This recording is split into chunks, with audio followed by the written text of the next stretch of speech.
Have you ever taken a sip of your morning flat white, looked at the $5.50 transaction notification on your phone, and wondered why it tastes vaguely like scorched cardboard and disappointment? If you bought a coffee in Australia this morning, there is a better than even chance you handed your hard-earned cash to a corporate giant that spent the last 15 years quietly making that coffee worse while steadily hiking the price. Every major commercial chain did it. The bean sourcing got cheaper, the milk got watered down, the paper cups got thinner, and the ethical trade guarantees turned into pure marketing fiction. Every single chain followed this exact race to the bottom, except for one massive brand that just made a sudden, multi-million-dollar U-turn nobody saw coming. By the time you reach the end of this video, you will know the exact corporate tricks used to hide low-grade beans in high street coffee. I will show you how to decode the deceptive labels on supermarket and drive-thru coffee bags. We will crack open the lab data revealing what is actually inside commercial espresso, and you will get a concrete list of what to buy instead from Coles, Woolies, and local cafes. Stick around until near the end because the most shocking revelation isn't about some boutique hipster cafe charging $9 for an oat milk latte. It is about the most mainstream, blue-collar fast food juggernaut in the country that secretly changed its entire supply chain while its competitors were busy cutting corners. Before we start naming names and breaking down the specific brands sitting in your local shopping center, we need to understand the basic mechanics of how commercial coffee is actually produced. Coffee is inherently a delicate agricultural product, but fast food corporations treat it like an industrial chemical. A quality cup of coffee relies on high-altitude Arabica beans, carefully harvested by hand, slowly fermented, and roasted with precision to bring out natural notes of fruit, chocolate, or nuts. Industrial coffee, on the other hand, relies on cheap commodity crops grown on mass deforested land at low altitudes, where machines strip the plants bare, collecting ripe cherries alongside rotten fruit, twigs, and insects. To hide the bitter, astringent taste of these bottom barrel beans, corporate roasters rely on one massive industry trick: dark roasting. Think of dark roasting like burning a piece of cheap steak to a crisp so you cannot tell whether it was a prime cut or an old boot. Dark roasting burns off the natural nuances of the bean, good and bad, leaving behind a uniform, smoky, bitter profile. It is a defect management system disguised as a bold flavor choice. When a commercial chain advertises its coffee as a rich, intense, dark roast, what they are usually telling you is that light roasting those exact same beans would reveal a chemical taste profile that resembles swamp water. Then comes the issue of species manipulation. You have almost certainly seen bags labeled 100% Arabica at Woolworths or Coles. Marketers print this on packaging as if it were a gold medal of quality, but Arabica is simply a plant species, not a grade of excellence. You can grow high-grade Arabica on a high-altitude farm in Colombia, or you can grow bottom-tier Arabica on an over-fertilized industrial estate in flat terrain. The label remains the same. Furthermore, many commercial brands quietly mix in Robusta beans, a cheaper, harsher species containing double the caffeine but tasting predominantly like burnt rubber and wood ash, just to pad their profit margins while claiming it creates a better crema dot. Finally, there is the silent killer of coffee quality: storage and packaging. Freshly roasted coffee beans off-gas carbon dioxide and begin to stale within weeks of roasting. To survive the multi-month supply chains required for massive retail distribution, commercial roasters allow the beans to sit open until they stop off-gassing, effectively letting them go stale before sealing them in plastic bags. By the time that bag lands on a shelf at Coles or gets dumped into an automated grinder at a drive-thru, the volatile aromatic oils that give coffee its sweetness are long gone. You are paying premium Australian dollars for oxidized, dead bean dust. Understanding this industrial reality is crucial because once you see how the machine works, you start to realize just how badly Australian consumers have been taken for a ride. Now that you know how the industry works behind closed doors, let us drag the worst offenders down the aisle at Coles, Woolies, and your local drive-thru.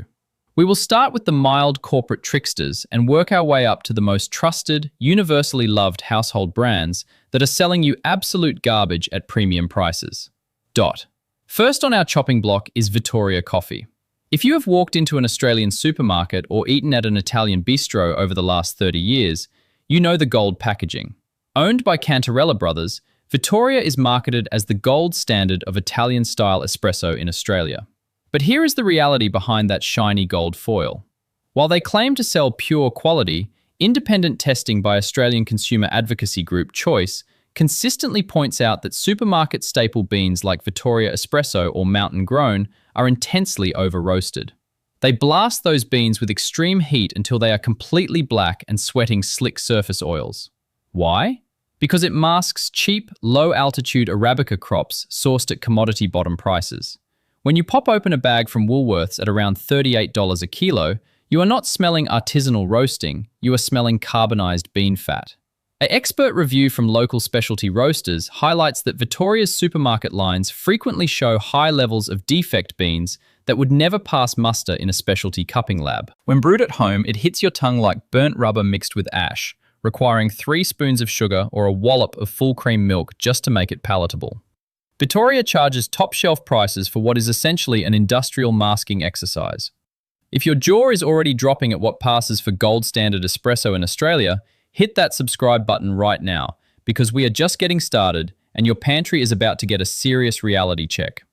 Moving down the aisle, we hit Nestlé's crown jewel, Nespresso. Nespresso built an empire by convincing millions of Australians that slipping a tiny aluminium pod into a loud machine makes them an instant barista. They got George Clooney to smile at you from massive billboards in Westfield shopping centres, promising ultimate luxury. But let us run the actual numbers. A standard pack of 10 Nespresso Ispirazione Roma, or Arpeggio pods, costs around $9 to $11 at Coles or a Nespresso boutique. That seems reasonable until you do the basic math. Each pod contains a stingy 5 grams of ground coffee. That means you are paying upwards of $180 to $200 per kilogram of coffee. Let that sink in. $200 a kilo for commercial-grade dust sealed in aluminium. Independent lab audits examining pod coffee show that to maintain shelf stability for up to 12 months, Nespresso grounds are flushed with nitrogen after being heavily pre-ground, a process that strips away all natural aromatic terpenes. What you get in the cup is a synthetic crema, which is actually created by a high-pressure mechanical valve aerating the liquid, not real coffee lipids, floating over thin, watery, papery liquid. A review from food technology researchers noted that pod coffee consistently ranks lowest in actual polyphenol antioxidant content compared to freshly ground beans. You are paying luxury artisanal prices for what is structurally a cheap convenience gimmick packaged in environmental waste. Speaking of corporate convenience gimmicks, we cannot talk about Australian coffee without addressing Starbucks Australia. Owned locally by the Withers Group, the same billionaire family behind 7-Eleven Australia, Starbucks operates as a sugar distribution network disguised as a coffee shop.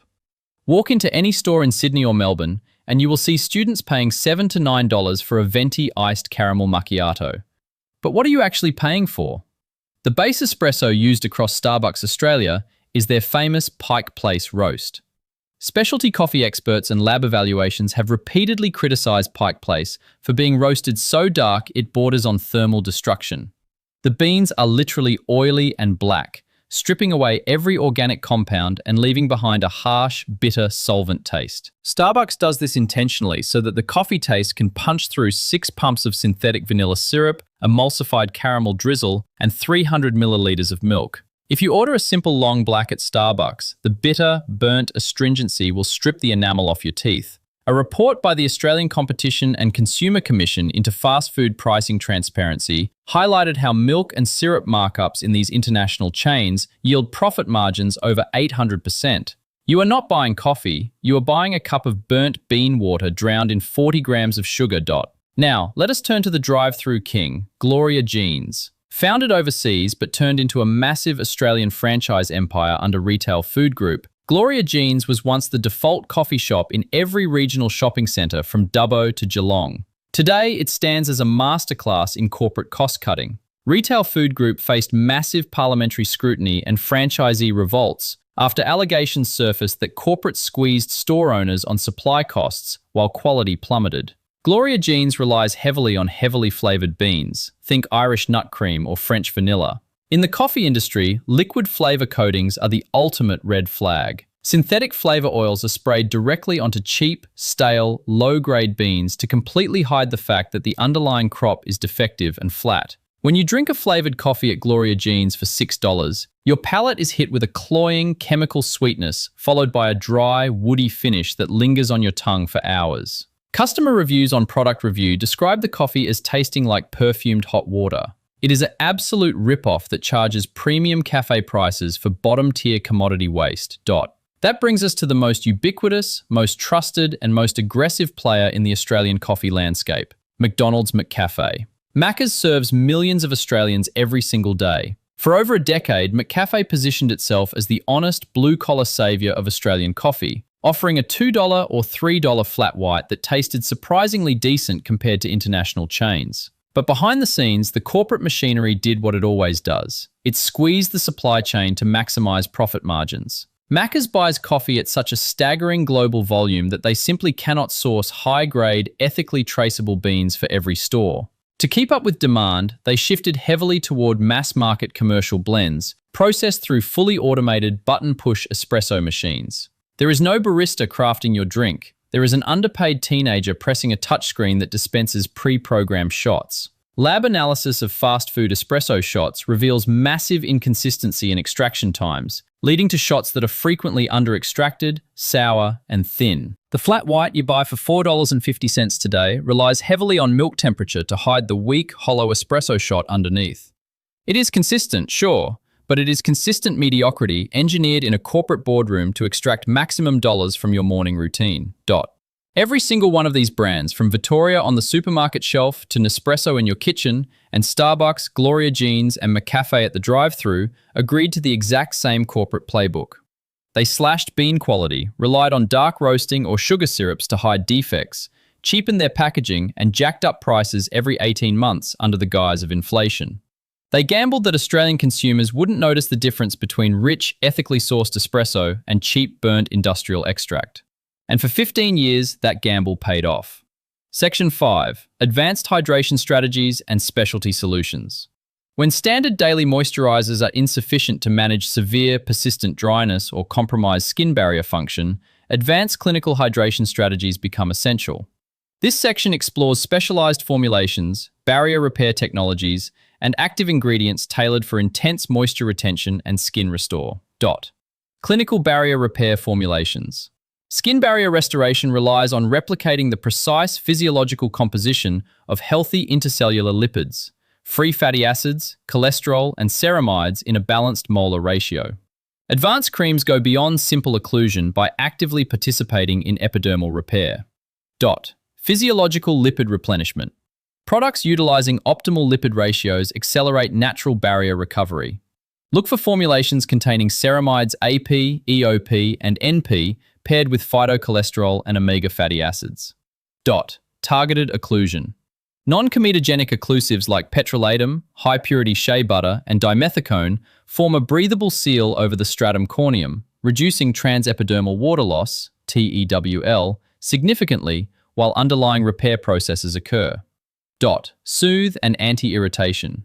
Advanced formulas integrate anti-inflammatory agents such as colloidal oatmeal, allantoin, and madecassoside, derived from Centella asiatica, to mitigate itching and microinflammation associated with severe dryness. Recommended high-performance products, Australian availability. These intensive creams and balms are readily obtainable in Australian pharmacies such as Chemist Warehouse, Priceline, and Terry White Chemmart. CeraVe Moisturising Cream contains 3 essential ceramides and hyaluronic acid, utilizing MVE delivery technology for controlled release of hydration over 24 hours. Excellent for extremely dry body and facial skin. La Roche-Posay Cicaplast Balm B5+. A multi-purpose repair balm enriched with madecassoside, 5% panthenol, vitamin B5, and a specialized prebiotic complex to soothe irritations and restore the skin barrier. Aven Cycalphate Plus Restorative Protective Cream utilizes a combination of micronized copper and zinc sulfates alongside Aven Thermal Spring Water to promote a healthy skin environment and speed up skin recovery. Bioderma Atoderm Intensive Balm, an ultra-soothing, ultra-nourishing balm designed for very dry to atopic-sensitive skin that biologically stops itching and strengthens the skin barrier. QV Intensive Body Moisturizer, a rich, water-free soothing formulation containing high-grade petrolatum and paraffin designed specifically for extremely dry or cracked skin conditions. Section 6. Targeted active ingredients for dry skin. Integrating active ingredients into a dry skin routine requires careful balancing. While actives can enhance skin cell turnover and improve texture, improper selection or application can degrade the moisture barrier. Hydrating and barrier-supporting actives. Hyaluronic acid, HA, and polyglutamic acid. Multimolecular HA penetrates different layers of the epidermis, holding up to 1,000 times its weight in water. Polyglutamic acid works on the surface, creating a flexible moisture film that prevents HA evaporation. Niacinamide, vitamin B3, a key ingredient for barrier support. It stimulates endogenous ceramide synthesis, reduces redness, improves elastic tone, and regulates moisture distribution. Panthenol, provitamin B5, a deeply penetrating humectant that enhances stratum corneum hydration while reducing inflammation and supporting healing. Lactic acid, an alpha-hydroxy acid, AHA, with unique humectant properties. At low concentrations, 5 to 8%, it gently exfoliates dead surface cells while increasing skin hydration. Active ingredient compatibility matrix. Active ingredient primary benefit for dry skin. Optimal concentration pairing recommendations. Niacinamide. Ceramide synthesis and soothe, 2%, 5%, pairs excellently with hyaluronic acid and ceramides. Hyaluronic acid, multi-depth hydration. 1%, 2%. Apply to damp skin, seal immediately with occlusive. Lactic acid, hydrating gentle exfoliation. 5%, 10%. Use 1 to 2 times weekly, follow with a rich barrier balm. Panthenol, healing and moisture retention. 2%, 5%. Ideal with Sika compounds and glycerin. Section 7. Seasonal and environmental adaptations. Skin hydration needs change with environmental shifts. Adapting a routine according to seasonal variables, indoor climate controls, and geographical climate zones is crucial for maintaining optimal hydration year-round. Winter protocol. Cold outdoor air combined with hot indoor heating drastically accelerates tool. Layering technique. Transition from light lotions to richer creams. Implement moisture sandwiching by applying humectants to damp skin, followed immediately by emollients and occlusives. Humidification. Introduce cool mist humidifiers into sleeping environments to counteract dry air generated by heating systems. Washing temperature. Reduce shower water temperature from hot to lukewarm to prevent stripping natural epidermal oils. Summer protocol. Higher temperatures and humidity increase sweat production, but UV exposure and air conditioning can still dehydrate skin. Lightweight occlusion. Switch to lotion gel formulations that offer barrier protection without feeling heavy or causing congestion. Sunscreen selection. Choose hydrating, broad-spectrum SPF 50+ sunscreens containing built-in moisturizing agents like glycerin, vitamin E, or hyaluronic acid. After sun recovery. Utilize soothing gel creams containing aloe vera, panthenol, and antioxidants after sustained outdoor exposure. Here is how you protect your wallet and your morning routine from corporate cost cutting. First, check for a roasting date, not a best before date. If a bag at Woolworths or Coles only lists an expiry date 12 months away, put it back. Quality roasters print the exact day the beans left the drum. Look for beans roasted within the last 2 to 4 weeks. Second, examine the bean surface. If you open a bag and the beans are jet black and covered in shiny, slick oil, you are looking at burnt, over-roasted commodity crops designed to mask defects. Look for dry, medium brown beans with a matte finish.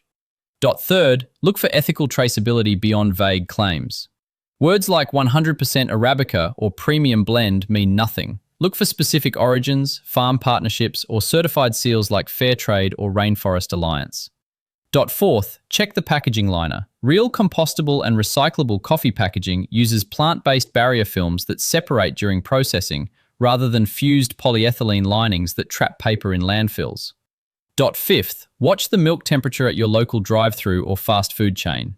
If your flat white arrives piping hot and tastes scorched, the barista boiled the milk past 65 degrees, killing its natural sweetness to cover up cheap, bitter espresso. The key takeaway is simple. The fast food coffee industry relies on speed, convenience, and consumer habit to hide declining bean quality and rising prices.